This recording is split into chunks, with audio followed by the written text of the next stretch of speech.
আসসালামু আলাইকুম ওয়া রাহমাতুল্লাহ। দেশের প্রধান প্রধান দৈনিক পত্রিকার শিরোনামে উঠে আসা শীর্ষ সংবাদগুলো নিয়ে হাজির হলাম আপনাদের সামনে। আশা করি সাথেই থাকবেন। দেশের প্রধান প্রধান দৈনিক পত্রিকার শিরোনামে যে খবরগুলো জায়গা করে নিয়েছে তার মধ্যে শুরুতেই থাকছে অন্তর্বর্তী সরকারের প্রধান উপদেষ্টা ডক্টর মোহাম্মদ ইউনূস শিক্ষা মন্ত্রণালয়ের কার্যালয় পরিদর্শনকালে বলেছেন, আমাদের অবশ্যই নতুন প্রজন্মের ভাষা, আকাঙ্ক্ষা এবং তাদের চিন্তার প্রক্রিয়া বুঝতে হবে। আমাদের জানতে হবে কিভাবে প্রবীণ প্রজন্ম তাদের অভিজ্ঞতা তরুণ প্রজন্মের সঙ্গে শেয়ার করে নিতে পারে। তিনি আরো বলেছেন, শিক্ষা ব্যবস্থা এমন সংস্কার চাই যাতে উদ্যোক্তা প্রজন্ম গড়ে উঠতে পারে। উপদেষ্টা পরিষদে আন্তর্জাতিক অপরাধ ট্রাইব্যুনাল সংশোধন অধ্যাদেশ 2024-এর খসড়া অনুমোদন। রাজনৈতিক দলের বিরুদ্ধে শাস্তির সুপারিশের প্রস্তাব নাকচ। দল নিষিদ্ধ হতে পারে প্রচলিত আইনেই। সরকার স্বচ্ছ বিচার করতে চাচ্ছে বলছিলেন আসিফ নজরুল।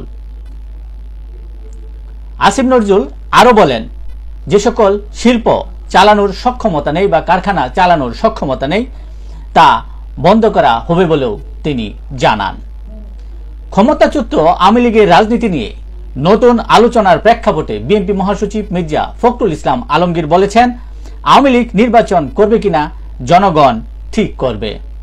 বিএনপির সিনিয়র যুগ্ম মহাসচিব রুহুল কবির রিজভী আহমেদ বলেছেন, ডক্টর মোহাম্মদ ইউনূসের বিশেষ সহকারী খুদা বক্স চৌধুরী এবং খাদ্য উপদেষ্টা আলী ইমাম মজুমদার গণতন্ত্রের বিপক্ষে অবস্থান নিয়েছেন। ৭১-এ আমাদের ভুল সন্দেহাতীতভাবে প্রমাণিত হলে ক্ষমা চাইব জাতির কাছে বলছিলেন জামায়াত ইসলামীর আমির ডক্টর শফিকুর রহমান। তিনি একথা জানান। ১৫ বছর পর সশস্ত্র বাহিনী দিবসের অনুষ্ঠানে যোগ দিতে ঢাকা সেনানিবাসের সেনাকুঞ্জে যাচ্ছেন BNP chairperson Khaleda Zia. Science lab রণক্ষেত্র। ঢাকা কলেজ ও সিটি কলেজের শিক্ষার্থীদের মধ্যে দফায় দফায় সংঘর্ষ, পুলিশের লাঠিচার্জ, টিয়ার সেল ও সাউন্ড গ্রেনেড নিক্ষেপ, আহত অর্ধশতাধিক। আজ সিটি কলেজ বন্ধ ঘোষণা। রাজধানীর দয়াগঞ্জ মোড়ে ব্যাটারি চালিত রিক্সা চালকরা সড়ক বন্ধ করে বিক্ষোভ করেন। সে সময় পুলিশের সাথে সংঘর্ষ হয়। সংঘর্ষে 2 পুলিশ আহত হওয়ার পাশাপাশি একটি পিকআপ ভ্যান পুড়িয়ে দেয় বিক্ষোভকারীরা। গাজীপুরে 6ষ্ঠ দিনেও শ্রমিকদের মহাসড়ক অবরোধ। এখনো বকেয়া বেতন পায়নি বেক্সিমকোর শ্রমিকরা। অন্যদিকে বাসের ধাক্কায় আহত এক নারী শ্রমিকের মৃত্যুর ঘটনার গুজবে হামিম গ্রুপের শ্রমিকরা সড়ক অবরোধ করে রাখে। ঢালাওভাবে ফেসিবাদের দূষর বলা ঠিক হবে না বলে মন্তব্য করেছেন প্রধান উপদেষ্টার প্রেস সচিব। তিনি আরো বলেছেন, শিক্ষার্থীদের সন্ত্রাসী আখ্যা দেওয়া সংবাদ মাধ্যম চিহ্নিত করা হবে।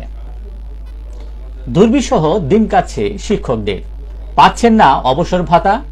কল্যাণ ট্রাস্ট ও অবসর বোর্ডে অর্থ সংকট। ৭৩,০০০ ফাইল নিষ্পত্তিতে প্রয়োজন ৮,০০০ কোটি টাকা। ৭,০০০ চালানে ১,০০০ কোটি টাকার লোপাট। কর্মকর্তার গোপন পাসওয়ার্ড ব্যবহার করে জালিয়াতি। কাস্টমস কর্মকর্তার যোগসাজশে সার্ভার প্রমাণও ডিলিট। দুদক তদন্ত করতে জড়িতদের বিরুদ্ধে ব্যবস্থা নেয়নি। দুদক তদন্ত করেও জড়িতদের বিরুদ্ধে ব্যবস্থা নেয়নি, এমন ভয়ঙ্কর তথ্য উদ্ঘাটন করে চট্টগ্রাম শুল্ক গোয়েন্দা ও তদন্ত অধিদপ্তর।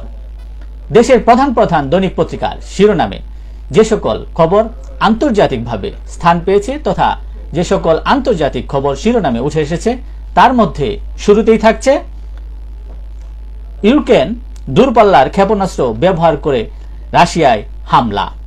যুক্তরাষ্ট্র রাশিয়া মুখোমুখি লড়াইয়ের আশঙ্কা। কিয়েভে মার্কিন দূতাবাস বন্ধ ঘোষণা।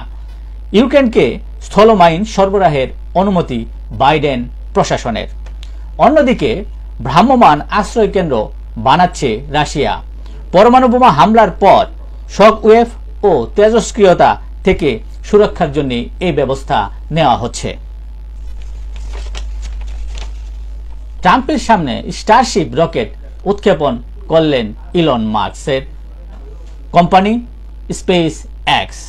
পরীক্ষামূলক উৎক্ষেপণ করে মহাকাশ সংস্থাটি তথা ইলন মাস্কের সংস্থাটি স্পেস এক্স। ইলন মাস্কের এই মহাকাশ সংস্থাটি থেকে এই রকেট উৎক্ষেপণ করা হয়।